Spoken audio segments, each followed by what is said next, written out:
sudah tepat yang dilakukan oleh PDI. Nggak perlu ada pertemuan dengan ini, dengan itu, macam-macam. Dan sebab rekonsiliasi sekarang itu kelihatan bermakna satu. Jangan lagi kritik lah kemenangan 02 itu, kira-kira gitulah. Itu yang namanya rekonsiliasi. Jangan kritik putusan MK, itu namanya rekonsiliasi. Nah, bagi bagi kita yang nggak minat pada kekuasaan, levelnya di situ. Tapi mereka yang punya kekuasaan, yang ingin kekuasaan, rekonsiliasi itu ya sekaligus berbicara. Kita dapat apa nih? Kira-kira begitu. Nah, oleh karena itu menurut saya memang harus dibongkar. Makna rekonsiliasi itu dalam pengertian itu ya nggak perlu ada rekonsiliasi. Bagi saya kalau rekonsiliasi artinya tidak mengkritik 02, tidak mengkritik putusan MK, lalu berbicara saya dapat apa, saya tidak ikut rekonsiliasi. Saya mungkin berbeda dengan yang lain. Kalau sering disebut-sebut optimis, saya sebaliknya. Saya pesimis sekarang melihat masa depan demokrasi Indonesia gitu ya. Saya kira kalau tadi ditanyakan bagaimana sih politik kita gitu, saya kira politik kita udah mati sekarang. Nggak ada lagi politik. Kalau politik dalam pengertian adalah mekanisme untuk mengelola perbedaan menuju kebaikan gitu. Kalau itu yang kita maknai dengan politik ya. Tapi kalau politik itu yang dengan pengertian cara untuk selalu mendapatkan kekuasaan, dia hidup. Justru sekarang lebih hidup. Tapi kalau politik dalam pengertian adalah cara mengelola perbedaan untuk kebaikan bersama, dia mati. Nah, kenapa gitu? Ya nggak ada lagi sebetulnya politiknya sekarang. Kan belum apa-apa, semuanya udah mau rapat ke kekuasaan. Nah, kalau semuanya merapat kekuasaan, ya politiknya mati. Kan nggak ada yang mau bersiap jadi oposisi kan. Nggak ada yang mau bersiap untuk menyatakan berbeda. Ya politik mati. Di DPR-nya mati. Kan nggak ada lagi perdebatan-perdebatan yang memperlihatkan betapa pentingnya perbedaan-perbedaan pikiran dan seterusnya. Nah, itu yang kita alami. Dan oleh karena itu ya saya mengatakan pesimis karena ya merayakan nepotisme yang berujung pada oligarki itu disambut dengan 58 sekian persen masyarakat kita gitu. Dan berlanjut sampai sekarang. Ya, berlanjutnya sampai sekarang karena bagaimanapun tingkah laku dan pola politik ya dari para elit kita sekarang ini dianggap sebagai sesuatu yang normal gitu. Setidaknya mungkin oleh 58% ya yang memilih 01 itu gitu. Sebab yang warawiri ini, yang kritisi ini kan cuma Pak Ikrar Bakti kan, yang nganggap ini kok politisinya belum apa-apa, udah warawiri ke sana kemari, berdalih silaturahmi begitu ya, dan rekonsiliasi gitu ya, dari gotong royong gitu. Tapi ujung-ujungnya kan mereka berbicara soal kekuasaan, kita dapat apa gitu. Dan ah,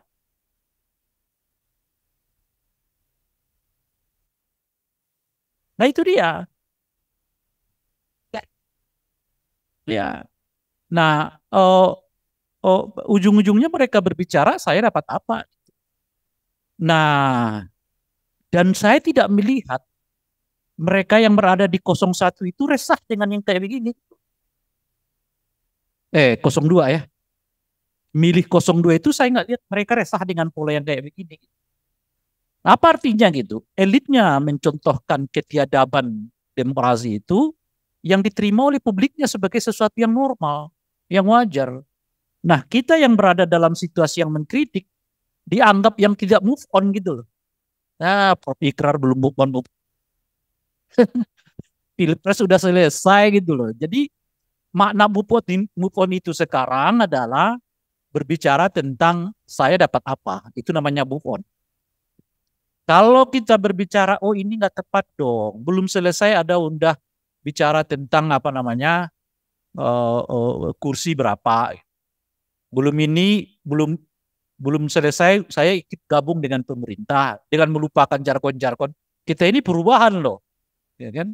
Sebagai orang perubahan kok malah ketemunya dengan mereka yang melanjutkan gitu. Nah,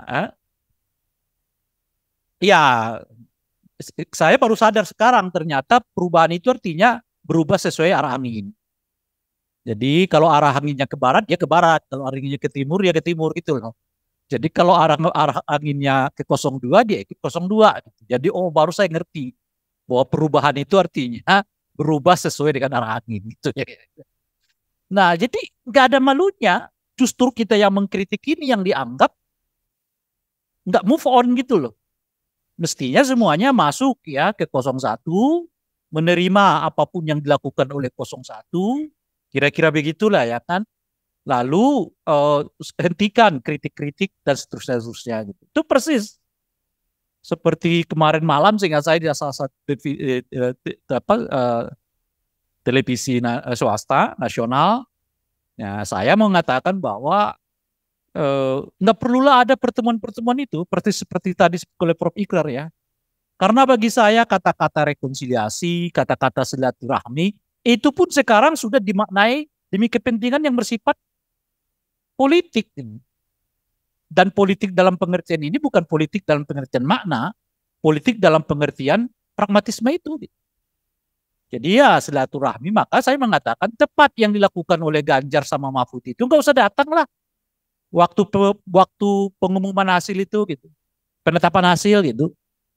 Dan saya juga mengatakan udah tepat yang dilakukan oleh PDI, nggak perlu ada pertemuan dengan ini dengan itu macam-macam dan sebagainya.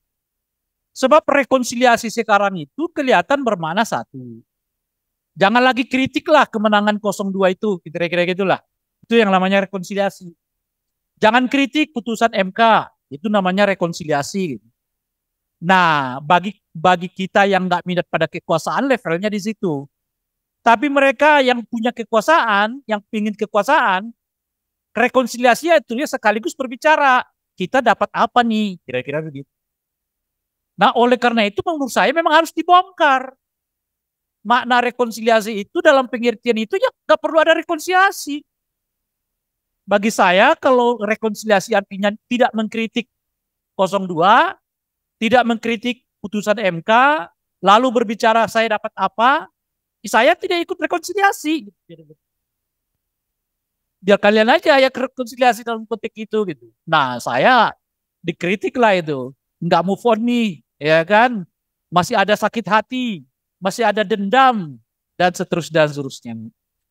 Bagi saya justru yang tidak move on itu mereka yang sedang menang dalam pilpres ini.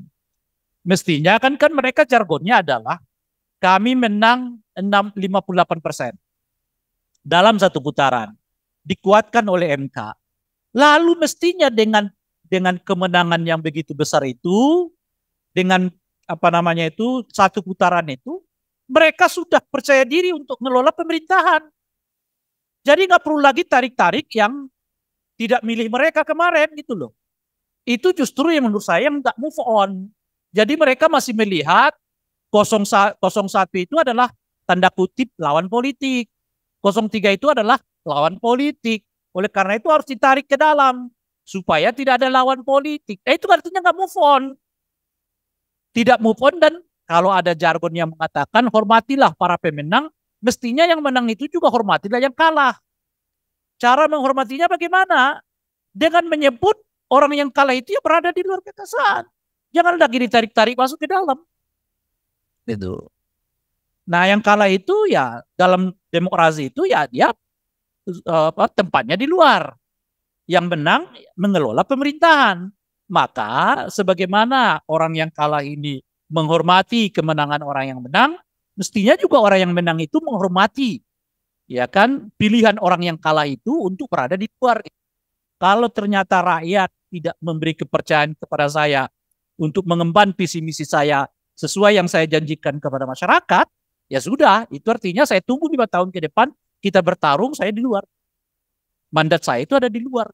Bukan mandat saya ikut di sana dengan mencari-cari misalnya yang menyebut pokoknya 8 visi perubahan kita itu kita tawarkan kepada Pak Prabowo, ya kalau ketemu kita ikut. Yakinlah, nggak sebetulnya visi perubahan itu nggak akan ada yang ketemu. Tapi kan harus dicari-cari, tetap akan dicari-cari nih. Oh ada 2 poin yang kena, ya sudahlah masuk, ya kan. Misalnya kan visi perubahannya itu tidak menerima EKN, jelas berbeda dengan Pak Prabowo kan. Tidak Iya, iya, tidak mendukung tidak mendukung makan siang gratis kan? Ya jelas nggak ketemu dengan Pak Prabowo kan? Ada yang mereka menyebut harus ada kebebasan politik karena di rezimnya Pak Jokowi dianggap kurang bebas. Berarti nggak ketemu dengan Pak Jokowi gitu. Nggak ketemu dengan Pak Prabowo. Jadi delapan visi misi yang disyaratkan ya ditawarkan kepada Pak Prabowo itu sebagai syarat untuk bertemu itu, saya kira 80%-nya itu nggak ketemu gitu. Tapi cukup dua, nggak perlu 8 sebetulnya. Kalau ada dua yang ketemu udah masuk. Jadi kira-kira gitulah. Nah itulah politisi kita sekarang ini. Nah di politisinya ini mati politik, di masyarakatnya dirayakan. Seperti mereka merayakan nepotisme yang menganggap bahwa nepotisme itu seperti ya disebutkan oleh Hakim Mahkamah Konstitusi, yang begitu itu dibacakan Hakim Mahkamah Konstitusi, saya merasa penting untuk menutup segera siaran televisi gitu. Saya matikan TV-nya. Karena argumen itu argumen di pasar saya dengar itu. Yang menyebut bahwa dinasti itu, nepotisme itu tidak ada karena dipilih secara langsung. Ketika itu dikutip oleh Mahkamah Konstitusi dalam risalah pembacaan putusan mereka, seketika saya matikan TV. Apa bedanya dengan apa yang saya baca dari buzzer-buzzer selama ini? Itu kan jauh sebelum ada sidang ini, itu buzzernya udah begitu tuh. Saya ingat, saya cek-cek lagi. Iya, saya cek-cek lagi di dalam salah satu TikTok saya. Di dalam TikTok itu kan saya mengajak masyarakat menolak dinasti politik. Sebagian besar buzzer-buzzer yang menolak pernyataan saya itu selalu mengatakan nggak ada dinasti karena dipilih langsung. Nggak ada dinasti karena dipilih langsung. Nggak ada dinasti dipilih langsung. Saya merasa kok MK nyomot sini gitu loh. Nyomot ke argumennya buzzer-buzzer ini dibuat di dalam risalah putusan Mahkamah Konstitusi. Aduh gitu loh maksud saya.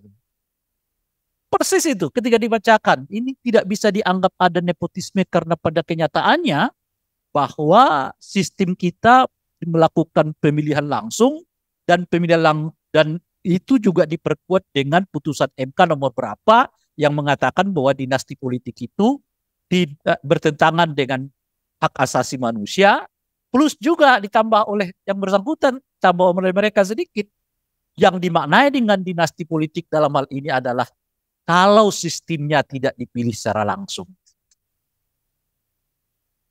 Jadi maksud saya nepotisme itu udah dicabut, ya kan, kita punya bayang-bayang lalu dipersempit lagi oleh Mahkamah Konstitusi dengan definisi yang penting itu yang penting itu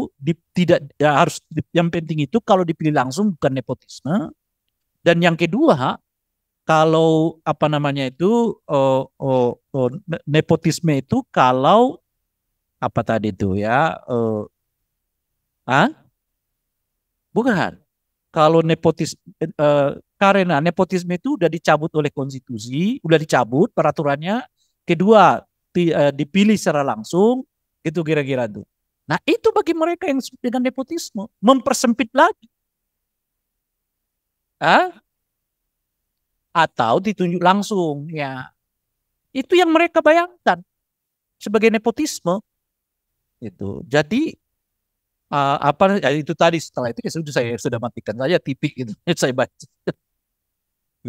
Ini itu yang kita alami sekarang. Dan kawan-kawan sekalian, ya kalau kita lihat tipologi pemilihnya 02 kemarin itu umumnya adalah Gen Z.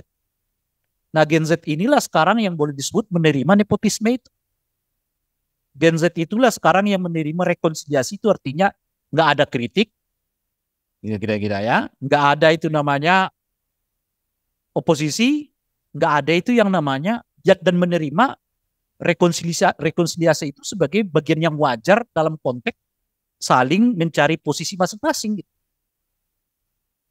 Nah di situ maka disitulah cara pandang saya mengatakan apa yang mau dioptimiskan gitu loh. Melihat masa depan demokrasi kita, enggak, ini kelam karena ya idolaisme Pak Jokowi itu dibawa oleh Jokowi untuk merusak sendi-sendi demokrasi kita yang disetujui oleh publiknya. dengan cara sekarang ini ya, mungkin dengan cara belum terlihat efek negatif. Nah, di era Pak Jokowi kita mengalami dua kerusakan besar. Tadi disebutkan di dalam risalah PBHI itu. Ya.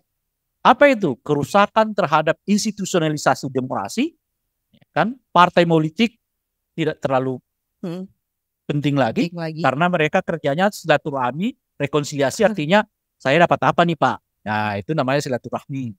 Saya, iya, kan ada yang menyebut di salah satu, kan penting dong para politisi ini untuk silaturahmi. Oh ya penting. Kalau mereka masih hidup, mereka ketemu namanya silaturahmi. Kalau kita jenguk orang yang sakit namanya takziah, saya bilang. Kalau kita ke kuburan namanya ziarah, saya bilang kan. Jadi apapun namanya selama orang sehat dengan orang sehat ketemu, itu namanya silaturahmi, gitu loh kira-kira. Tapi silaturahmi model sekarang tidak harus ketemu cipika-cipiki. Pakai Zoom aja udah cukup. Kenapa sih Pak Prabowo nggak Zoom-Zooman aja dengan Ibu Mega? Zoom-Zooman aja. Tapi kan perlu ada efek kepada masyarakat supaya damai. Ya kalau damai tapi Anda pertekas posisimu sih oke. Tapi kan Anda cipika-cipiki tiba-tiba berubah dari perubahan menjadi kelanjutan gitu loh. Kalau Anda ketemu cipika-cipiki seperti kita kenal di awal-awal para pendiri bangsa kita, mereka berdebat keras di forum, habis itu ngopi bersama, kembali ke forum yang sama, kembali berdebat lagi. Dengan sikap yang tetap sama, nggak berubah. Saya nggak setuju tuh. Kencang kan, ledek-ledekan malah di dalam forum itu ya kan. Ledek-ledekan ini, itu macam-macam ya kan. Begitu tuh ngopi-ngopi, kembali lagi ke forum habis itu. Sikap nggak berubah. Lah ini rekonsiliasi silaturahmi itu artinya mengubah sikap. Dari yang sebelumnya perubahan menjadi kelanjutan gitu loh. Dan sebagainya. Tiba-tiba itu.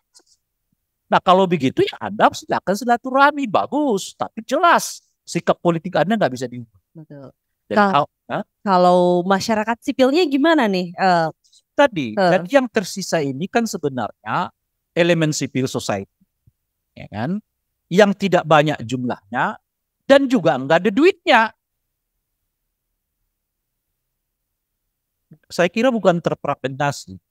Lebih pada aspek mereka sangat setia pada profesionalisme. Gitu. Jadi elemen civil society ini atau CSO kita ini sangat profesional di bidangnya sehingga lupa hal yang lain. Kalau ia di lingkungan ya lingkungan aja. Kalau ia di petani ya petani aja. Kalau ia di laut ya di laut aja. Tidak kelihatan ini. Jadi bukan menurut saya bukan terfragmentasi, tapi lebih karena terlalu setia pada sikap aktivitas profesional. Iya, aktivitas profesionalnya sehingga nggak terkonek. Ya, bahasa yang lain mungkin tidak terkonsolidasi bahwa kita sedang mengalami problem yang begitu besar. Jadi seolah-olah urusannya demokrasi itu ya urusannya Lingkar Madani, urusannya Prof Ikrar gitu loh kira-kira itu. Yeah. Urusannya ini. Yeah. Dalam mengatasi itu kira-kira apa yang bisa dilakukan? Saya melihatnya waktu. Jadi ini soal waktu nih. Ini soal waktu. Memang ya saya di salah satu grup aktivis 98 yang yang kesal lah dengan situasi begini udah ini harus revolusi. Ya. Tapi kan dalam kondisi kayak begini ada revolusi. Ada 58% sekian pemilih kita yang terbuai dengan idealisme, ya, yang susah ini disadarkan. Kita menyebut nepotisme aja dia nggak tahu. Nah, oleh karena itu butuh semacam tamparan-tamparan yang mungkin skalanya kecil, tapi kalau sering terjadi. Salah satu tamparan yang kejadian kemarin itu adalah soal adanya rencana pemberian Satya Lancana Satya Lancana ya kepada Gibran dan Bobi. Akhirnya batal. Presiden Jokowi sendiri nggak hadir, Gibran nggak hadir. Itu tamparan kecilnya tuh. Jadi tamparan kecil menurut saya ini tamparan ini penting. Oh masyarakat makin tahu. Oh iya ada masalah dalam soal nepotisme. Untuk apa lagi Satya Lancana Anda sudah jadi wakil presiden kok. Misalnya begitu ya. Dan sebagainya. Itu butuh waktu tuh. Nah, yang kedua membutuhkan situasi yang memiliki semacam leader. Nah, ini yang kita nggak lihat sekarang misalnya di politik kita gitu. Dalam hal ini adalah partai-partai yang semuanya sekarang seolah-olah berlomba-lomba untuk ya mendapatkan apa namanya secuil kekuasaan di dalam kekuasaan yang ada ini. Nah, ini yang kejadian, makanya kan kita harus dorong terus ya. Mudah-mudahan ya PDI ya tetaplah di luar, jangan masuk ke dalam ya. PKS juga kita harapkan begitu. Biarlah kalau mau ditarik dua partai itu silakan gitu. Tapi sebaiknya PKS dengan PDI tetap berada di luar ya, untuk menjaga supaya keseimbangan demokrasi ini akan terjadi gitu. Nah, yang ketiga akan kita lihat nanti di pilkada. Kalau kenyataannya di pilkada ini yang maju adalah banyak sekali keluarga berdasar nepotisme itu, mungkin sedikit banyak akan memberi kesadaran kepada publik bahwa memang nepotisme ini bahaya. Gitu. Karena ujung-ujungnya seperti yang sebutkan tadi itu hanya membentuk kelompok oligarki. Nah, ini yang saya sebutkan nanti di terakhir ya. Nah, yang kedua yang hancur di zamannya Pak Jokowi itu adalah etik berdemokrasi. Putusan MK itu sama sekali nggak menyinggung betapa penting etika dalam kehidupan berbangsa dan bernegara. Yang ada itu tadi udah jelaskan oleh Mbak Pibit dengan baik ya. Pendekatannya legalistik formal. Gitu. Sehingga saya nggak tahu, mestinya kita bertanya, segitukah konstitusi kita seolah-olah nggak mengandung unsur estetika dan etika gitu loh. Seolah itu kosong dalam konstitusi kita. Yang disebut dengan estetika, yang disebut dengan etik. Kalau kita baca risalah di luar 3 orang yang dissenting itu ya, tapi itu seolah-olah konstitusi kita itu nggak ada hubungannya dengan etika, nggak ada hubungannya dengan estetika. Apa konstitusi kita? Konstitusi kita apa yang ada ditulis di situ, legal formal.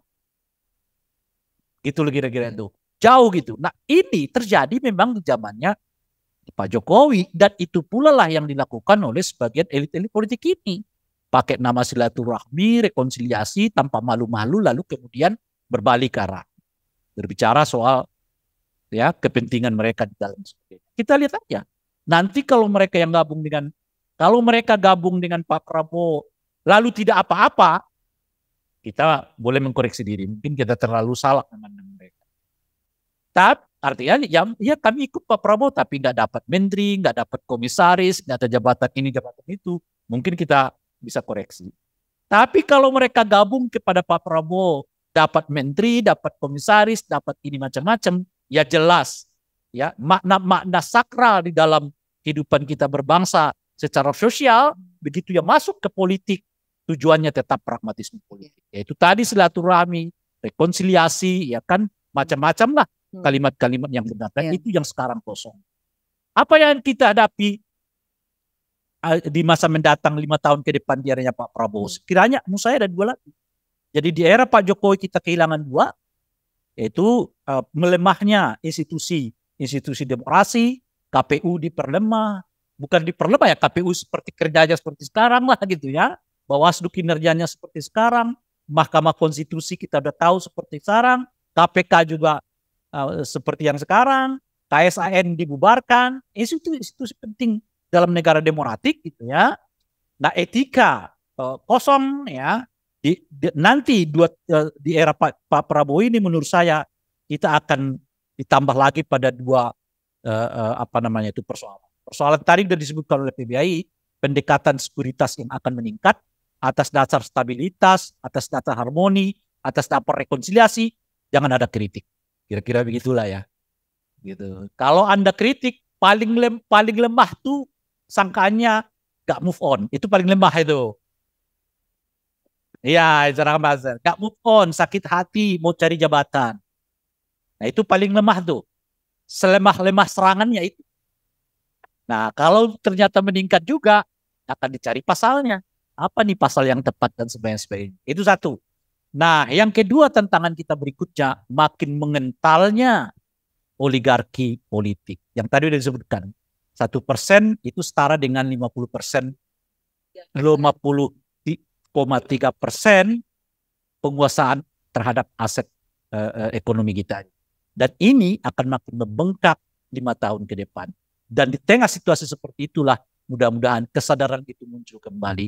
Apa yang disebut oleh Prof. Ikrar, yang disebut oleh Mbak Bibit akan dikenang sebagai sebuah pernyataan yang datang dari ketulusan hati. Terima kasih.